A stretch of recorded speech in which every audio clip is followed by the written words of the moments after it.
We are back. The Breakdown Boys, Wade Sensei. Oos. Now, Sensei, today we start another brand new series. Bro, we're just hitting the people with new series after new series. They can't keep up with it, bro. Angles on them, bro. Angles. KSI style angles. In today's series, it is the first of many. There you go, these ones. We are covering TUF. And for the people that don't know what that acronym means, Sensei, explain what TUF is. The Ultimate Fighter. That's right. The Ultimate Fighter. If you guys don't know, this was a staple of the birth of the UFC. Yes, the UFC was around, but the Ultimate Fighter was a big part of the reason that the UFC gained a lot of public mainstream traction. Forrest Griffin, Stephan Bonner, rest in peace, obviously. I was going to say, who was the beginning with the first? Forrest Griffin, Stephan Bonner. Yeah. So Craziness. That season, and then piggybacking off of that and the popularity of Chuck Liddell and Tito Ortiz and a lot of the names that came after, we are now here on what? I don't even know what. Is it season 31, I think? Season 31 of The Ultimate Fighter. Almost my age. 30? One of these things? Yeah, bro. Because they would do them like twice a year sometimes, because you're doing 4 weeks of filming at a time.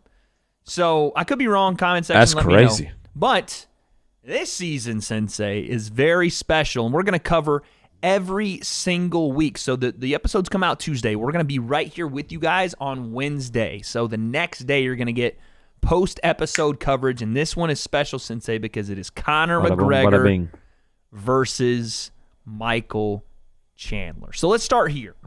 Okay? Chandler. As the people can see, my background is all green. I'm even wearing a green hat, so that therefore means I will be representing Team McGregor in these breakdowns, and that means by default, with you and your 15-year-old red chair, red headset, red phase logo, red prime sickle. Oh, I should switch it real quick.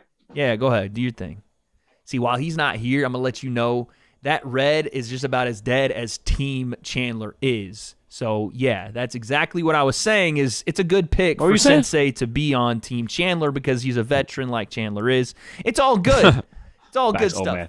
Old guys over here. Don't listen to that back, Sensei. Anyway, this is our breakdown of episode 1 of The Ultimate Fighter. Let's go. Okay. So first off, let's talk about the teams. Now, these names you're going to be familiar with as the season goes on. Let's be honest, we're not very familiar with them, but we're just going to go down the list of what. Shout out Ben Davis, a.k.a. Ben the Bane. He actually screenshotted the things here, but I want you to show me, Sensei, because Christian, show this on screen here. What names stick out to you? For Team McGregor, we have Nate Jennerman, Trevor Wells, and by the way, we'll get to Nate in a second here, Aaron McKenzie, Mando Gutierrez, Carlos Vera, Lee Hammond, Landon Quinones, and Rico Disquilio. I butchered that. Disquilio. Now, Team Chandler, Roosevelt Roberts. We'll get back to him in a second.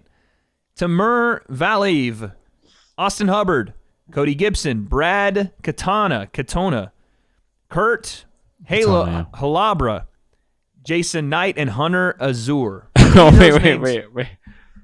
Wait, what? Halaba? How do you say that?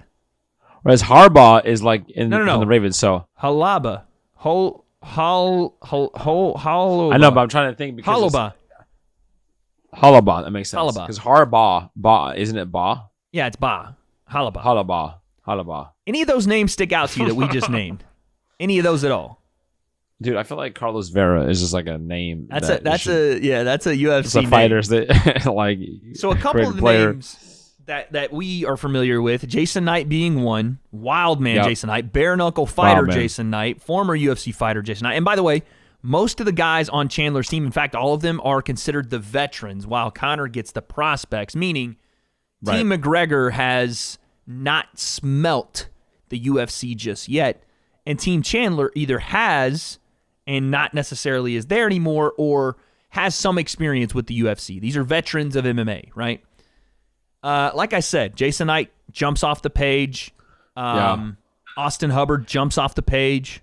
Austin Katona, he won an Ultimate Fighter. This is correct. And is a Conor guy on the opposite team. So this was a rumor coming into this season that Conor was going to have a couple of his guys on the show, and it pissed some people off because Conor was basically kind of using his name, pulling weight, and bringing some guys on. Brad is one of those guys. Also, I think it's Lee Hammond is the other guy.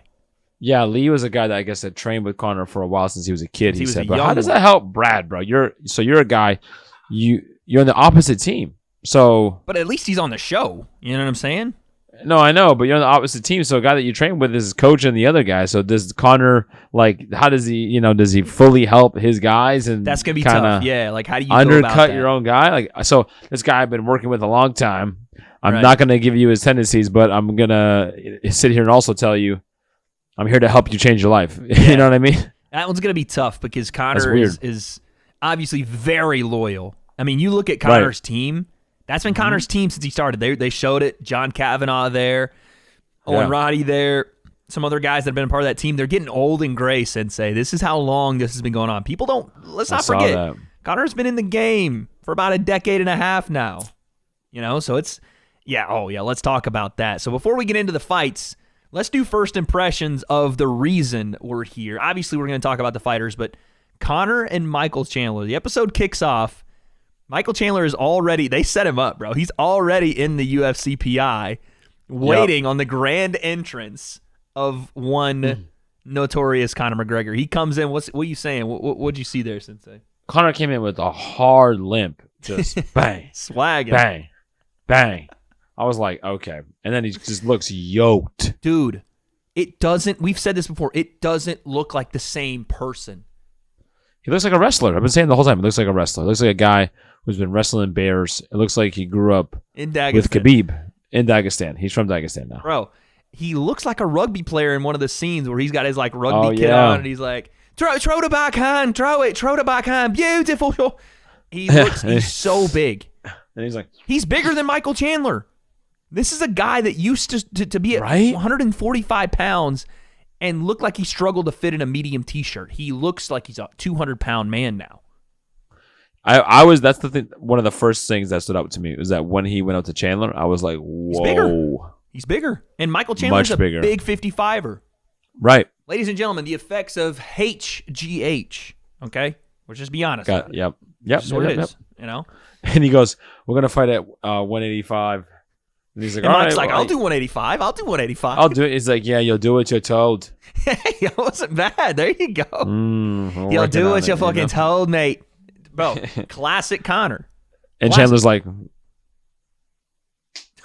he's like, all right, well, I guess you got that one. By the way, Conor has been on his verbal shit. I don't know if you saw him today going at True Geordie.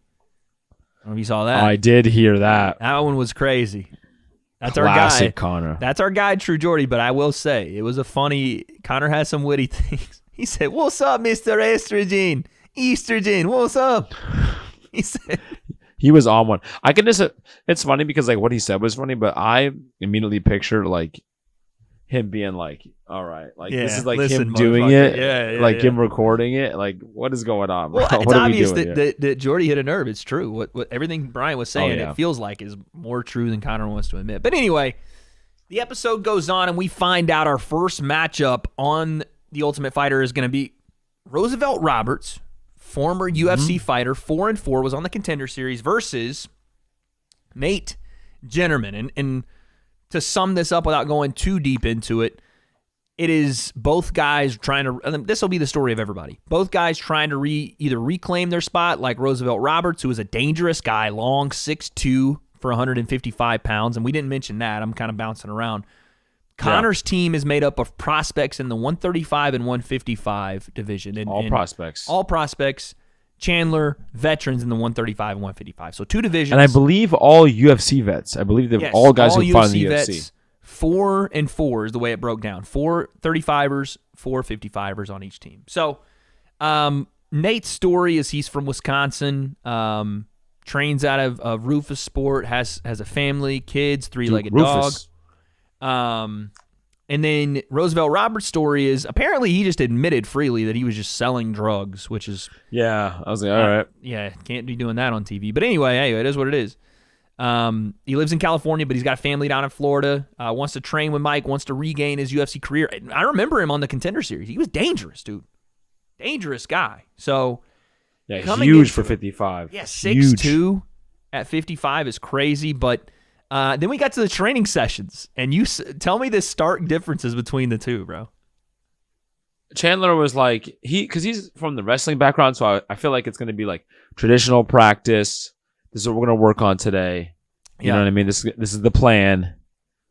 Conor's like, all right, guys, listen. Big gloves, big headgear, big shin guards, straight to sparring. He comes, let me see him out there freaking throwing high kicks. We're like, listen, you're no longer a 35er, Conor. You're no longer a 55er. Yeah. You are a heavy middleweight right now.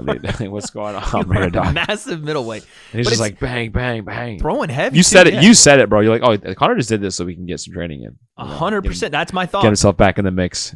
That is my thought. And if you go back and watch Conor coach the first time against Uriah Faber, he was definitely in that mindset still of taking some time after the Chad Mendez fight. Yes. Right? He was wanting the Jose Aldo fight, but it was like this was right after Mendez, the whole thing that had led up to that. This is a stark difference with Conor here. He is trying to get will himself back to that position. So I said, bro, it looks like Conor, when he picked the prospects, picked 8 different sparring partners. And he brought his own guy in. So yeah, he's like, right away, let's spar. Like, and just put on the gear. And Mike is like sitting on the side. And he's doing like what a coach would. Like you would see somebody like DC coaching his kids at Gilroy or something. Nah, Conor put on the headgear, was like, let's go. He's in the mix. He's in the weeds with the guys. And I think he needs it, though. If we're being honest. Yeah. It's perfect for him. It's perfect. Conor, without any real action in since the leg break, needs this. Not just to be in there and sparring and moving, and just to be around fighters, to be back in that mode again, right? Because Conor himself was the one guy that was like, I'm like Picasso in this game. I'm driving myself crazy. But it'll all be worth it when I get to that point, right? He's like, I don't care. And also, it's still televised. It's like there's still the lights are there, so you're not just training in your gym and it's your team. They're taking care of everything. There's a little bit of that, showmanship that you want to put on. That Conor knows they're recording. He knows these guys are there, so it's got to be helpful. But I gotta say something. This night, I just realized this. Nate Jennerman. Like, if you say his name fast, it sounds like his last name is Journeyman. Like, low key, dude. What a segue that is, because let's get into the actual fight. Both guys make weight. Conor not at the weigh-ins, which, surprise, surprise, the king is back.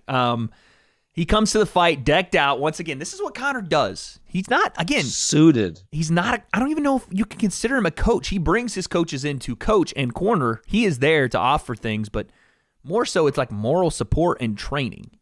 Because he's wearing his suit. He's not in the corner. He's pacing around the cage. He did this all the first time he coached. Michael Chandler fully in coach mode. Got the gloves on. He's in the corner.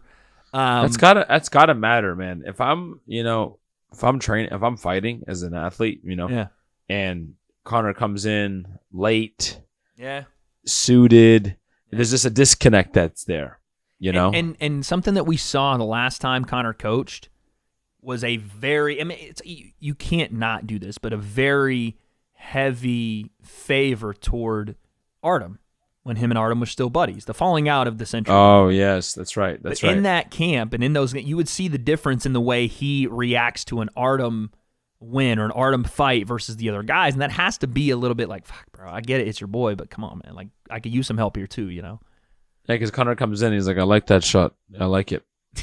Oh yeah, when Nate is warming up, he's like, good, wait, yeah, keep working on your head movement, good, nice noise, the right hand, keep working. Like they're still working on things, and you pointed this out.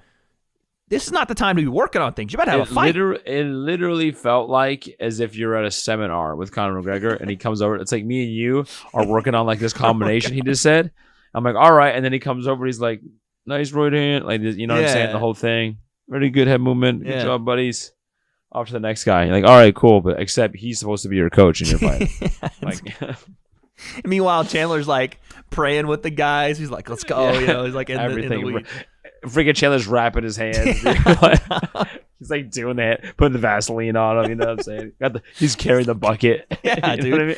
He's in it. So both guys get to the octagon, and we were off camera for this, but we had said, okay, even myself, even though I'm Team Conor here, I was like, I've watched Roosevelt Roberts, and the guy has hands, and they are fast. Yeah.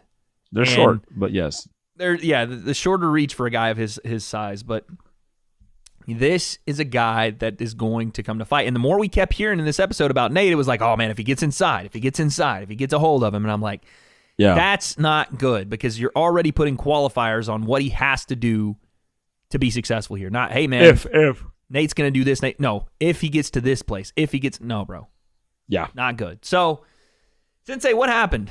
The fight starts, and just walk me through it here. Dude, Jennerman was not ready for the fight. The lights were still too bright. It was like that early moment, and he started super slow, and Roberts is just like, let me just gallop, freaking yodeling Haley, just freaking step and slide, and just right hand. Off rip. Boom, hammers. And Nate was trying to parry and counter. Like, he was too, it reminded me of a little bit of like Bruckner when he saw Poppy. Yeah. Like, he's trying to do stuff, but he's not in the fight, just not relying on his instincts. You know what I mean? Okay, I'm going to try to do this, like in his head, stuck in his technique. And then just right behind the ear, I think it was, right hand. Yep. Jennerman does one of these. Perry tries to counter over the top, like ducks. He was ducking, looking down, trying to throw the overhand. And Roberts just said, boom, son. Falls down, immediately out, hammer fists. Out cold, and he's like, I wasn't out. It's like, so it was so sad to see that, man. It's rough, man. Because this is the ultimate fighter. This is what they do. They build up these guys. They get you attached to their emotional story. Nate Jennerman, wife, 2 kids, gonna do it for them. Been training. Gets knocked out in 15 seconds, bro. Doesn't get a chance to showcase anything. And then he's on the ground, obviously out, and looks up when he comes back to, and the ref, he's like, I wasn't out of a. It's so sad to see, because you have to feel for the guy. Literally, he had no opportunity to show a single thing that he had in the bag. And then it pans to Conor, and Conor's like, oh. Conor does one of these. He's all, we'll get to the next one, mate. Yeah, we'll get to the next one. He looked like me. He looked like me when I'm teaching, and like I'm just like watching my student, and I'm like, he's gonna be able to do this move, and he's gonna kick the bag, and then the kid falls, and I'm like, oh. Yeah. Like, Conor's reaction was his reaction. It was not like someone just got knocked out. You know what I'm saying? But it's the way not he like thinks one of his about guys, fighting. his career just ended. You know what I'm saying? Honestly. Potentially like, just destroyed his UFC career or the potential of it. And Conor's like, we'll get the next one, mate. It's like when I'm teaching. All right, back at the end of the line. Are you okay? How you feeling? We're gonna go again in a couple seconds. It's okay, Mom, Dad. We good. He's good. No worry. You got it. Just take a deep breath. Know. You're okay. You'll get it the next time. And then he goes into the locker room, and obviously the guy's torn up, and Conor. And again, this is the way Conor thinks of losses. He is the guy that coined the term win or learn, not win or lose. But the difference is Conor 100%. is never going to be at a loss for opportunities. And there was moments, to be fair, Conor stepped up. Like, we all know Conor's story. There were moments where he was. You don't get this win, it's over, dude. You know what I'm saying? Right. Marcus Brimage in that debut, you don't get that win the way he does it. That's not, boom, going to the next. Diego Brandao in Ireland, no, dude. So it's just it's what MMA is, the highest of highs, the lowest of lows. And you see Conor after the fight go into his locker room, and the guy sitting there crying. He goes, "Oh, it's okay, mate. We here for you. Yeah, we here. We got a month of training left, and then just dips. Just leaves him. He reminds me of freaking MJ, bro. Like, I mean, Jordan. It's the same kind of mentality, yeah. But he was just like, Chris Paul's like, hey, buddy, if he misses one, he'll buy the sneakers for everybody. He said, all right, where I got to shoot it from? Hold that, bro. And then the free throw, Chris Paul goes like this, covers his eyes. MJ doesn't pause for a moment. He actually gets hit. Chris Paul hits MJ in the hands while his eyes are covered. Cashes it. He cashes that and is like, thanks for coming to the camp, fellas. Thanks for the camp. Listen, paid in full. Not a great start for See Team you next McGregor. Year. Not a great start. And then, so obviously they talk about Roosevelt Roberts, great win for him, which it is. And again, at 55, He was the number 3 guy on Chandler's list. The number 1 guy is Jason Knight. So he's going to shake up some people here in this competition. He just jumped to the top of a lot of people's list. But they show the stuff coming up in the season. They show Conor dropping a guy to the body with a kick. It was a kick, but it was like half knee, like ribs. And it was the guy. Bro. It was Landon, the guy who like we were saying is me. Oh no! Yeah. So we were gonna talk about that. So there's a guy named it's Landon. How do you say his last name? Quinones. I think it's Quinones. Quinones. Okay, that guy we are dubbing him as Face Sensei. So if you're watching The Ultimate Fighter, that is him. The dude comes into the house and immediately sits down and starts eating. Sensei, bro. That's Sensei. Literally me. It's right? you. So there was a little back and forth between him and Roosevelt Roberts in the post, like coming this season type thing. Yep. And then they showed the infamous shove with Conor and Michael Chandler. Oh, I can't wait for that, dude. Gotta break your nose, mate. Shoves him, and he gets that look Conor does, where he's like that face where he gets in press conferences and stuff too. It had to come after a McGregor loss because. And you know what I bet it was? Their team was hyped. Their team was kind of like, they grabbed Chandler and were kind of like, oh, we got to Conor. It was a little bit like they felt like they won that interaction. You know what I bet it was? I don't want to play spoiler here, but I'm going to. I bet Lee Hammond loses. Conor's number 1 pick and his guy. Has to be. For him to get that emotional, it has to be. Yeah. You know what I mean? But that's a little spoiler for me. I don't know anything. But let's talk about some of these names, because what we're going to do now, Sensei, to wrap up this episode, first breakdown, we're going to pick our winners without even seeing the first round, bro. We saw one fight. Yeah. Way too early predictions. Let's go. Fuck, I forgot the damn sizes. So are we allowed to choose each other's, or what are we doing here? No, you choose yours. I'll choose mine. The winner of the 155... off rip, we've only seen one fight, so it's not very fair to us, but fuck it, it's for fun. And the winner of 35. Now, these that we have on screen are not. Winner of the whole thing. Winner of the whole thing. Yeah. They're not in like correct order. I don't know where and how. Look at here's Dana hitting that. Here, Dana, get out of my way. Get out of my way. He's like, no, please. There goes the cash cow. Don't do it, please. If they fight here, they're not going to make mills. That's the money signs just going out the window right there. He sees the dolly all over again. Well, bro. he just sees the dolly signs too going just fucking kaput. What the fuck is this? What's going on with this guy, bro? Who is this guy? Who is Conor? The thing is a McGregor umbrella. What has he that? done with this man? Who is this, and what has he done with Conor McGregor? That's my question. That's a pilot outfit. Dude. That's Photoshop. Is that Photoshop? I can't tell. I don't know. I think it may be, but still. Zoom in. I don't know how. Oh, shoot. Yeah, bro, it's not going to let me. But still, I don't know if that's Photoshopped, but just looking at Conor's face, that's not, by the way. He responded valid? I don't get it. He's valid. This is like the Conors to choose from. Who's your favorite McGregor? Viking McGregor, Mystic Mac, boxing, TUF McGregor, double champ, basketball McGregor.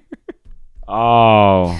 Mike McGregor, Yacht McGregor, actor McGregor, Dapper. Look at his check. Actor McGregor. Dude, that's a real picture. Tom Hardy. That looks like Canelo Alvarez if you mixed him with Tom Hardy, bro. And then you got shaved head McGregor. How would you not put karate stance McGregor in there, bro? Bladed stance McGregor. How is he not in there? But basketball McGregor might be my favorite, low-key. You said Canelo and Tom Hardy that's put what he together. Looks like. Look at these guys. His tits are out, dude. You're supposed to. That is not safe for viewing. And then shaved head looks like an old man. Bro, an what old is that? Fat man you are. Yeah. Dapper. They all look like different people. That's crazy. That's hilarious, bro. Captain McGregor's in with a shout. I think it's a real picture, dude. But yeah, man, listen, let's talk about it really quick before we get out of here and before we make our picks. Conor in this testing pool, man, we still don't have any confirmation about this. It's going to have to happen, and we all know. Listen, it's not a secret. We know Conor was on the sauce. We know it. Obviously. This is why he's not in the testing pool. Like, are we just going to dance around it like Conor does with the whole, balding spot in the back of his head and trying to comb over it? No. This man looking like this, son. Just yoked up. He's a different human. So I'm saying this because we don't have an official fight date for Conor and Michael Chandler right now. That's true. I don't even know if we're going to get it this year, dude, because it's May. Damn. So he has to re-enter the pool by next month. If not, he's not fighting this year. It's supposed to be 6 months in the pool? Got to be 6 months in the pool unless there's like some special exemption, which again, it's how Conor. How long was Brock Lesnar in the pool for? Fucking a month. Interesting. Yeah, not even, bro. So he had a special exemption, but if they do that to Conor, they're setting Mike up. They're setting Mike Brock went into the kiddie pool. He dipped his toes in, and it was like, I'm good. It's too cold. I'm good. We good. I went in. Someone give me my towel. So I don't know. I don't know what they're going to do with him, but essentially right now there's no date. I'm thinking it's going to be December, if at all. Damn. We'll see though, man, because I really want the fight. I want it bad. I think it's needed. And Conor keeps talking about activity. He did an interview today with Megan O'Leary talking about he wants to be active, 4 fights a year. Let's see though. It's a great fight. A guy who likes to punch, gets suckered into brawls, doesn't really like kick a lot. Yeah. Right? He does, but it's not really his thing. Yeah. He's a wrestler, but he don't like to wrestle anymore. He wants to put on a show. It's literally the perfect guy for you. Perfect guy for Conor is Michael Chandler. But let's make picks, man. Who we taking? Hunter Azure, Rico, Cody Gibson, Mando, Brad, Tamur, Carlos Vera, Trevor Wells. It's hard not to go with Brad, who we know is a Conor guy, but he's with Team Chandler, won this thing already. I'll let you pick that one, and I'll pick the lightweights. I like the guy that people were hyping up. Actually, no. He got flying knee in the trailer, so I'm not going to pick him. Smart man. Obviously, that knee could have been... He could have recovered from it, but man... But that was a massive knee. The flying knee was massive. What are you saying? Who's that against? I'm like, I want to pick the guy that actually did the flying knee. Wait, let's go back here. I'll find it. I got some information. Where's Bane at? Come on, buddy.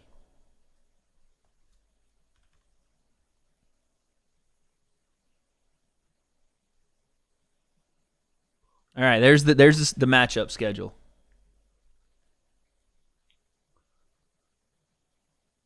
So it was Mando. I was gonna say Cody Gibson. That name just sounds super. 19-8. 19-8. Oof, it's a lot of fights though. Yeah, it's a lot of fights. I was thinking Cody Gibson. It just sounds like so generic. Okay, you taking Cody Gibson? Yeah, Cody Gibson. Okay. He was I'm gonna take a little dark horse, huh? Yeah. I'm gonna take the guy with the best record. Give me Tamur Valiv. That's what I'm gonna take. So we both are picking. Solid. We're both picking Chandler guys there. Okay, so our 55s, right? 55s. I am going to go out on a limb here. Actually, let me look. Oh, he's only 7-1-1 though. I'm gonna pick Faye Sensei. I was thinking give me Landon Quinones. He did get dropped by Conor in the body shop. So I mean, that's inspiring. Give me Landon, bro. Exactly. Landon, and I'm leaving Roosevelt there. That might be your winner right there. I mean, Jason Knight is still there. I was gonna say, dude, if you have, I want the young prospect, man. I want the kid that's like, By the way, no one's taking Lee, right? We're not taking Conor's guy. No. And then Kurt looked gangster too. He was talking a crazy Kurt game. was talking crazy game in the episode. Like he already studied all the guys, already has a game plan for them. I've studied all of them. I don't see none of them. Wait, am I doing Jason Knight's voice? Regardless, I ain't seen none of them lasting one round with me. Aaron McKenzie's there at 11-2 as well. The number 3 guy here. Landon is the number 4 guy, according to Conor. I think he's going to upset everyone. 7-1-1. But Aaron, what is he? What does Aaron look 11, like? 11-2-1. Mando is the number one guy. Oh wait, no, sorry. Jason's the number one guy. You know what? I'm gonna go with And Lee is the number one guy. Oh, Jason Knight's sticking out. I just feel like he's a dog. But Roosevelt, you know what? I'm going Roberts, dude. I'm going Roberts. All right, let's write it down. You got Roosevelt for your winner at 55. It's kind of stole my heart here. I've seen him fight, so it's Roosevelt. So I'm sticking with him. Even though he got short arms and he's a little tall and stiff sometimes. Got wheel kicked. Roosevelt, and who was your 35er? Cody Gibson. And for me, I am going Timur.